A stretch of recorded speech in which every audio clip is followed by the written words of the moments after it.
absolutely honored to be standing beside an NEA jazz master, and there are only a select few jazz musicians who have been bestowed that honor, and this man is one of those deserving of it. He is the legendary trombonist Curtis Fuller.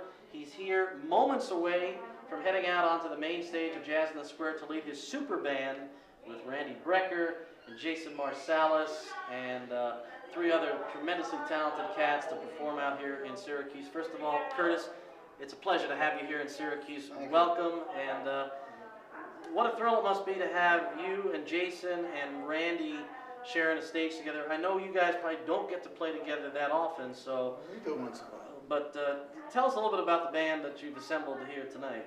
Well, they're all people that have played with me at one time or another.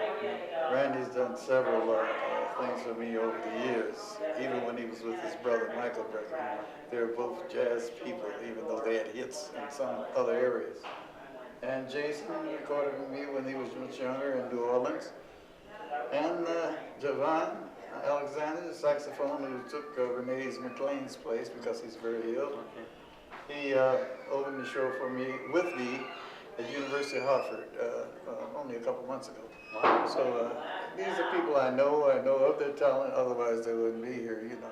You know, just recently I had a chance to play a cut, your composition, a la mode of yourself as a member of Art Blakey's Jazz Messengers with Wayne Shorter on the record and Freddie Hubbard, Cedar Walton and all. Many people who were a part of the Jazz Messengers said it was a jazz education in and of itself. Your personal thoughts on what it was like being a member of... Art Blakey always said that was his favorite group. That particular... That ensemble. We brought something else to the table. Yeah. Everybody wrote, not just one guy like Benny Golson. Everybody contributed to it. And by doing that, we all learned the writings of the other. And we, you know, you had a period of Duke Ellington writing for everybody in the band, or this guy, Gil Evans, and stuff like that, you know, they writing for one guy, Miles. But when you have 5 men writing for each other, it gives it another temperament. You know, I want to wrap up with, I want to bring up Noah Kelman. Noah, a tremendous young pianist. He's going to be a senior in high school in the fall, and his set concluded a couple of hours back, but I understand that you had a chance to get to know Noah personally, and He was in my group he was at school. He was in your group at Skidmore. Skidmore. Summer camp. And looking at somebody like Noah, tell me your personal thoughts on him, and also if you feel the future of jazz is in pretty good hands. Well, I used to, just like Art Blakey, I used to encourage all of the students in my group to write their own music. People won't remember your solos, but if you write something, then you get your star in the Grumman Theater, you know what I mean? Yeah.